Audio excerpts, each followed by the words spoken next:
Welcome to the P.A.S. Report podcast. If you're tired of censorship, outraged by government abuses, and thirsty for real insights, then you're in the right place. Get ready, because here, the fight for freedom never ends. Here's your host, Professor Nick Giordano.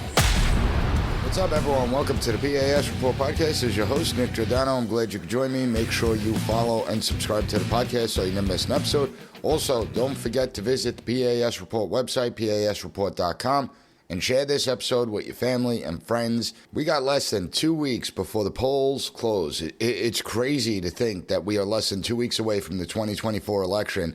And think about where we started and where we are today. Think about what has transpired in the last 4 to 5 months and the impact it's had on the presidential race. It really is remarkable. And there is not a single election in our history that we can compare this to.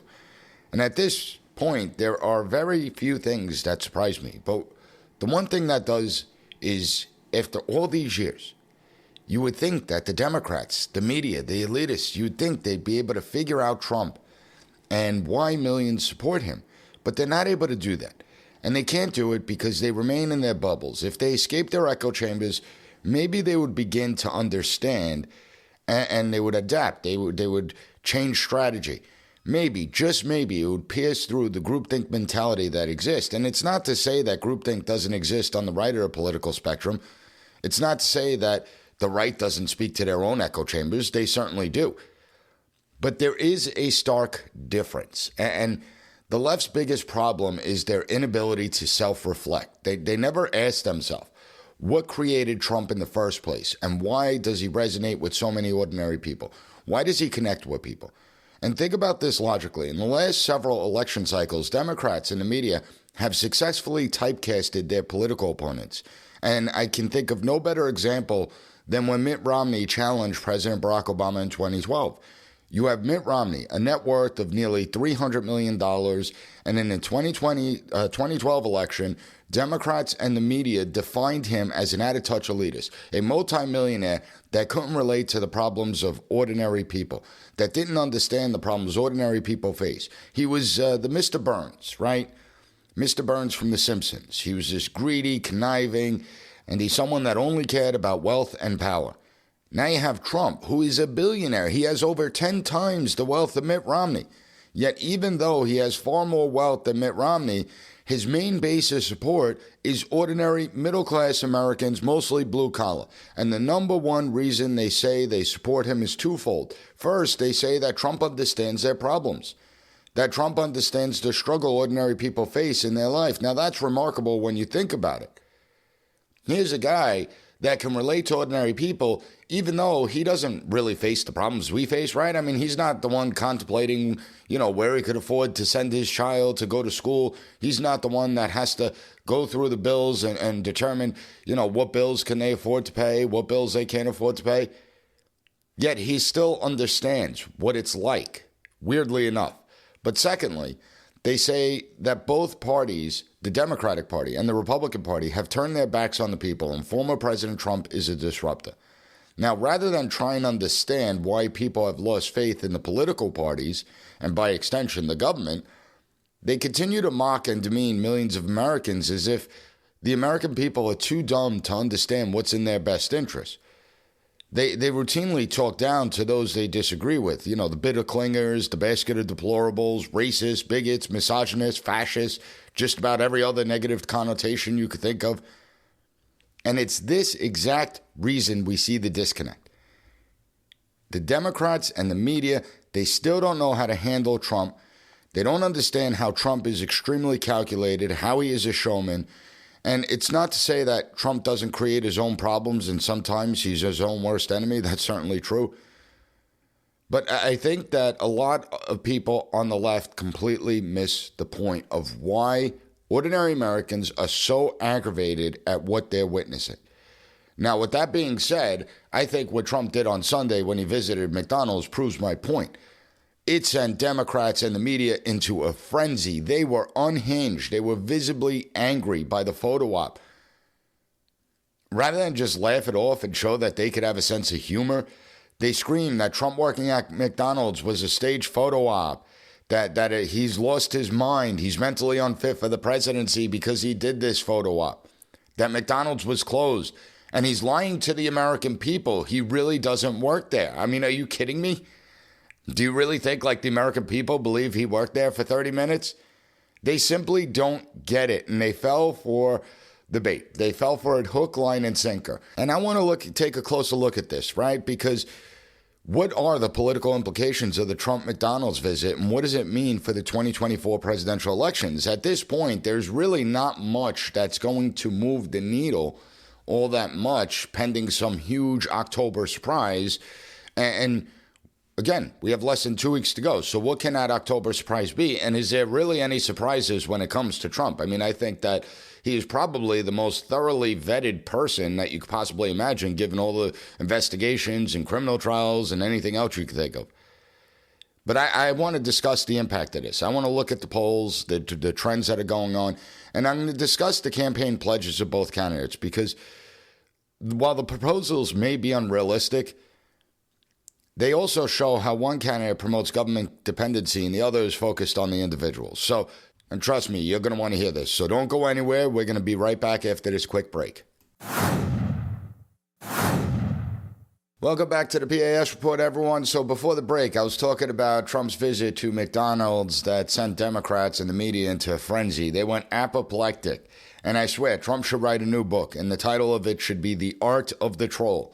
Democrats are screaming that the event was staged. It was nothing more than a photo op. Well, you don't say. Of course it's a photo op. Of course it was staged. That was the whole point.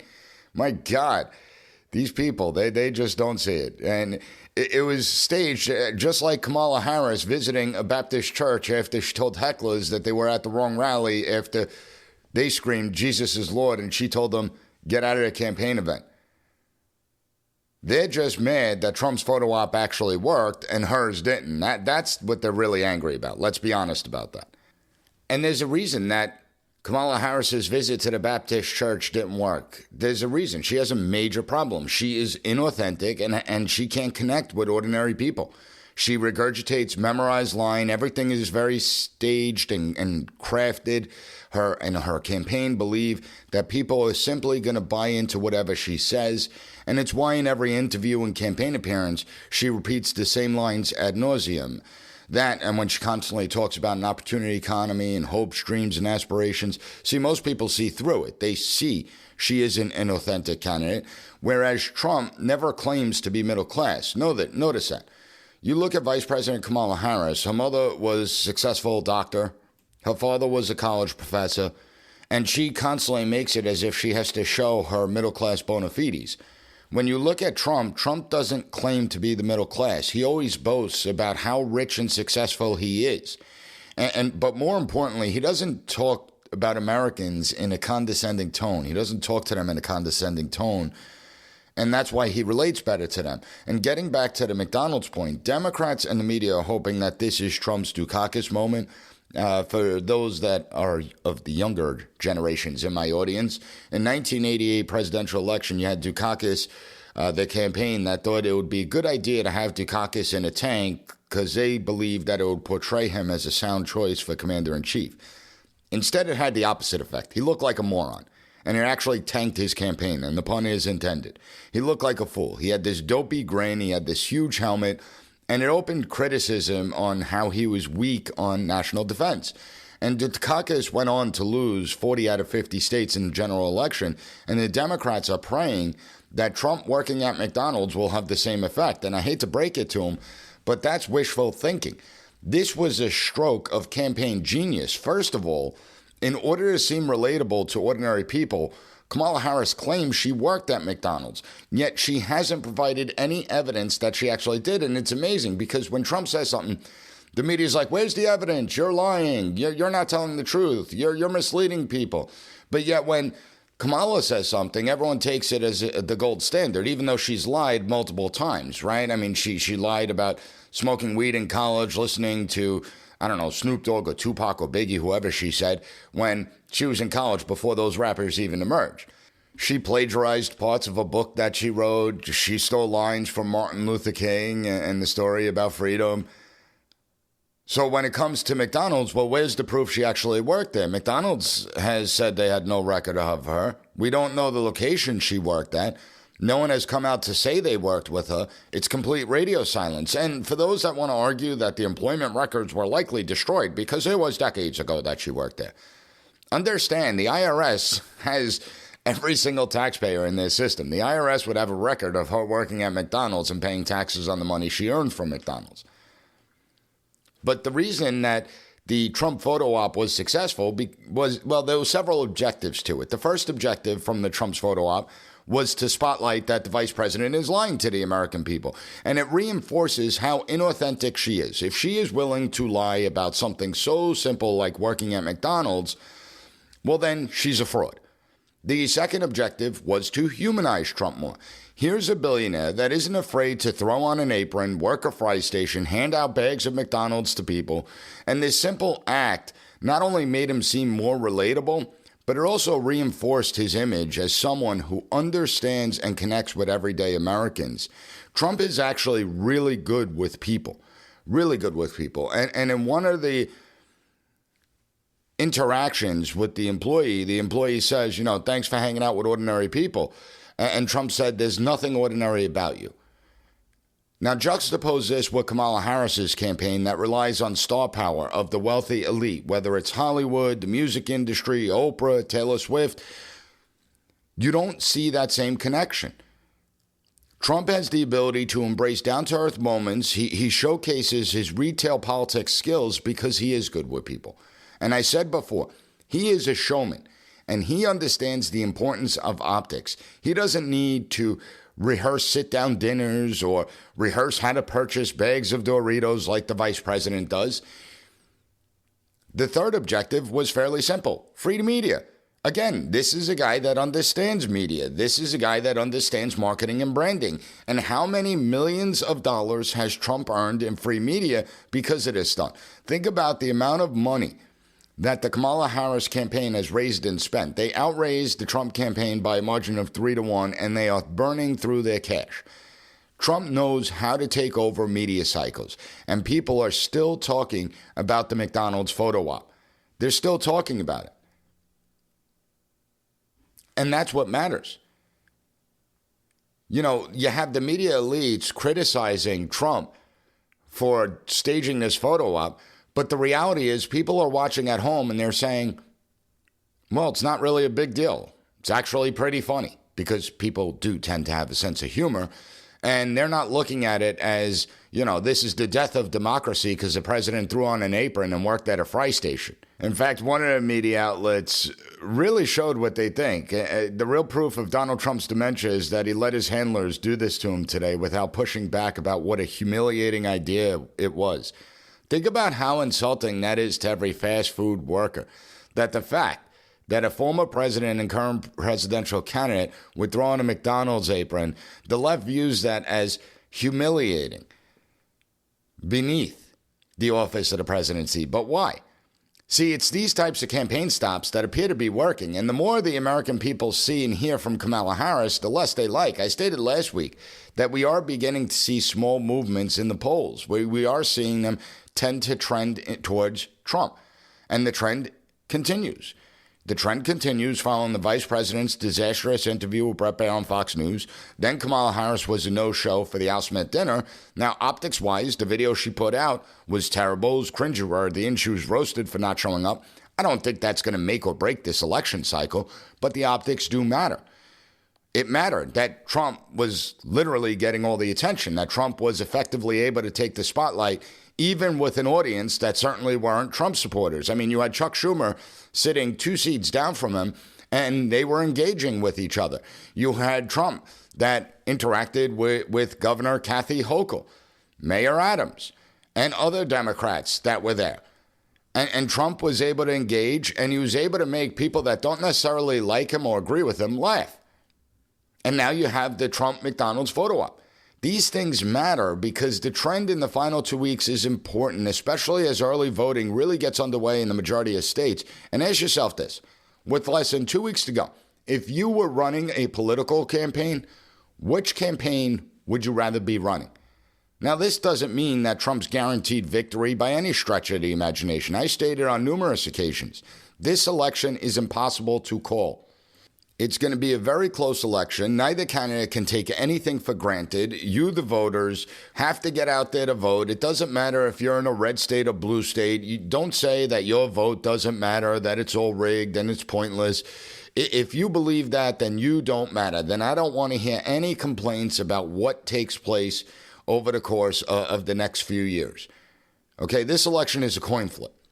And I don't necessarily think that the polls are accurate. We've seen polling inaccuracies in the past two election cycles, particularly 2016 was even worse, but I wouldn't go by any of the polls. However, I would much rather be the campaign that has the momentum in the final 2 weeks as opposed to the campaign that's stuck in the mud. And I will tell you this, next week is going to be very revealing to watch where the Harris campaign begins to shift the money, where she's focusing her attention, and to see if any of her staff begin to jump ship. Pay attention to that, because if you start to see that, well, that means their internals are not good. That means her internals are looking bleak. And when we get back from this quick break, I want to talk about the policies of the two candidates and the policies they're proposing, because there is a stark contrast between the two. So everyone, hang tight, and I'll be right back. Welcome back to the P.A.S. report. Now, I want to talk about the policies being proposed by the two candidates because it does tell us about their ideology, about their vision. And the truth is, when it comes to policies, both Kamala Harris and Donald Trump are proposing things that will never pass through Congress. They will never see the light of day. And we have to be honest about it. But does that really matter? Do the American people really vote for presidents based on policy, or is it more about energy, personality, and leadership? And the truth is, Americans don't necessarily vote on actual policies. It doesn't mean that it doesn't play a role. Certainly, it's an influential factor. But in Federalist 70, Hamilton argued that it was more the latter, that it was more about energy, personality, leadership, and things of that nature. And he wasn't wrong. With that being said, it's still important to look at the policies they are proposing because they represent two very different visions of America. In fact, these visions could not be more different from each other. And first, I want to explain why I say the policies are unrealistic before people start attacking, why I say that the policies are likely never to happen, and I'll start with Trump. Trump is proposing no tax on tips, no tax on Social Security payments, no tax on overtime pay. Now, you can't cut off all these revenue streams. It's impossible. The Trump campaign says that growth generated will cover the drop in revenues, but fiscal responsibility matters. And the only way that you could even consider a proposal like this would be if you are also promoting to cut federal spending dramatically. We are running insane deficit. Our national debt is well over $35 trillion. We are spending over $1 trillion a year in interest payments, and that consumes nearly 20% of our federal budget. It's about 18%, I believe, at this point. Okay, we'll be crossing over the 20% threshold in the next couple of years. And it would be highly irresponsible to eliminate taxes on certain types of income without slashing federal spending. Another problem with the no tax plan is how exactly would it work? I mean, I do a lot of consulting business, which is deemed as a 1099 independent contract rather than an employee. Well, instead of receiving independent contracting fees, I'm just going to make everyone pay me in tips. You see how easy it is to manipulate that? So how many employers would reclassify how they categorize and pay their employees? Anyone who thinks that the no tax policies being proposed would pass Congress, they must have gotten into Hunter Biden's stash. So it is unrealistic, but it's important that he's saying it, and I'll explain why in a minute. First, I want to look at why Kamala Harris's proposals are unrealistic. Now, she doesn't have her own original thought. We know that. Okay, so this is whatever her handlers give her. But she is proposing $6,000 for parents that have a child, $25,000 in down payment assistance for first-time homebuyers, and $50,000 to help people start small businesses. As with Trump, these proposals are dead on arrival. I mean, there are approximately 3.6 million babies born in the United States each year, and her proposal will cost taxpayers $21.6 billion in new spending each year. There are approximately 2 million first-time homebuyers each year, and providing $25,000 in down payment assistance would cost taxpayers $50 billion a year in new spending. Not to mention that basically the cost of homes will increase by $25,000. And then you have the $50,000 for small businesses. And this one is really interesting because I can tell you what, if this ever went through, I would start like 10 small businesses, okay? I would open up 10, I would make bank. But getting to my point, each year over 5 million new small businesses are started according to the Small Business Administration. At $50K a pop, that would cost taxpayers over $250 billion a year in new spending. So right off the bat, we are talking about nearly $400 billion in new spending. And this doesn't include how she wants to expand Medicare, Medicaid, and other social welfare programs. It doesn't include how she also stole Trump's no tax on tips. It doesn't include her pledge to reduce taxes for the middle class. She says it's all going to be paid for if we just tax the wealthy. Well, you could raise taxes on the wealthy substantially. You could tax them 100%. It's still not going to cover everything Kamala Harris is proposing. It's not going to cover the cost of the increase in spending. And I didn't even mention her proposal to build 3 million homes throughout the United States to try and bring down housing costs. The average cost to build a home is about $300,000. And this is just construction costs, not land costs. So if I take the construction costs alone, you're talking about an outlay of nearly $1 trillion. In the words of Joe Biden, come on, give me a break, man. And I'll remind everyone, if we're just going to print out cash, well, then you're going to get much more inflation, more than we've seen over the last 3.5 years. How are you going to like that? I mean, let's look at this logically. You had, 4 rounds of COVID stimulus checks? Well, you paid all that back and more because of the inflation that was created. This is no different. And when we look at these 3 million homes throughout the United States, understand if they actually did that, many people's property values would actually go down significantly. How are current homeowners going to like the fact that the value of their homes declines because we have an oversupply on the market? So it's completely unrealistic. It's never going to happen. And I explained 2 weeks ago how the government is so incompetent, how the government allocated $42 billion to expand broadband service 3 years ago, yet 3 years later, not a single person has been connected to broadband under the program. Or what about the $7.5 billion allocated 3 years ago to build hundreds or thousands of electric charging stations throughout the United States? To date, the government has built 7 or 8. But somehow we're supposed to pretend that the government can build 3 million new homes. I mean, let's be honest here. This isn't post-World War II America. Our culture and our government has changed dramatically since then. It's just another pie-in-the-sky proposal.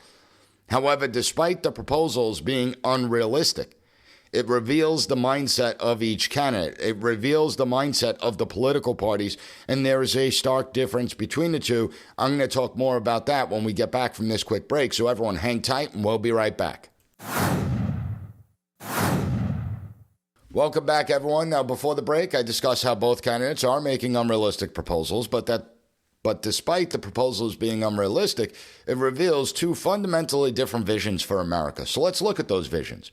One vision relies heavily on government intervention and expanded federal programs. As we see with Kamala Harris's proposals, you have one that the government is the solution to every single problem we face. The other champions the idea of self-reliance, limited government, and individual responsibility. And we see that embodied in Trump's approach.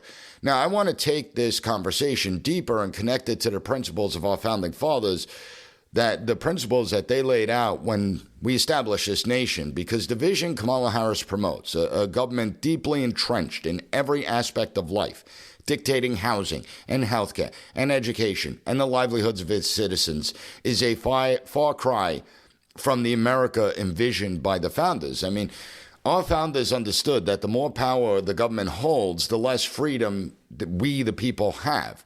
And this was the very reason they fought for independence. They rejected the idea of being ruled by a distant power that sought to control their lives, especially without representation. And when the government provides all your needs, from housing to healthcare to income, you become dependent on the state.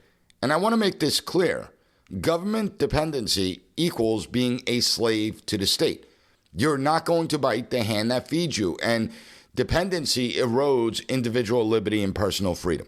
In a society where the people are reliant on government for their basic needs, power quickly shifts from the people and into the hands of the bureaucrats. How well has that worked out for us over the last 50, 60, 70 years? How well?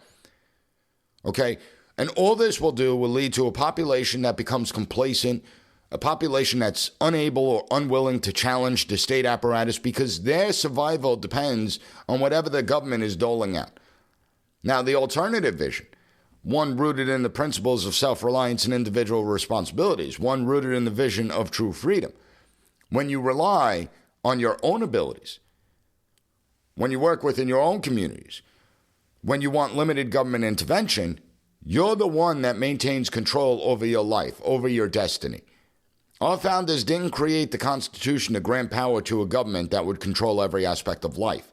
They wanted to design the system to restrain government power. I don't know what's so hard to understand about that for some people, but our founders wanted to ensure that the people remain free to make their own decisions and determine how they live their own lives. For God's sakes, they fought a revolution over a 1 to 2% tax rate because of no representation. Well, how many of you out there today feel like you're being represented by those in Washington, D.C.? How many of you feel like you have a say within our system? And that's the point. And we're taxed at a hell of a lot higher rate than 1 to 2%. And I am not calling for any type of people will be like, oh, you're calling for a revolution or an overthrow of government. No, I'm not calling for that. I mean, Donald Trump's policies, while they're not perfect and some of them are unrealistic, they align far more closely with the vision of America. He wants you to pay less money in taxes. That's a good thing. Why should the money go to the federal coffers and just be wasted? See, his emphasis is on self-reliance and economic opportunity, the ability of the individual to take control of their lives unencumbered from the government. It's about giving people the tools and freedom to succeed on their own, not making them dependent on the state for survival. It's the vision of limited government. And it's this vision that has made America the land of opportunity, where anyone can rise and succeed through hard work and perseverance. Some will have it more difficult than others, but they still have the opportunity to succeed. In contrast, you have Kamala Harris, whose vision is to expand the federal government's roles in ways that undermine the entire fabric of our society. Her proposals, she says, are meant for security, for comfort, for stability. But it comes at the cost of personal freedom and autonomy. And even the comfort and security that she's promising is nothing more than an illusion.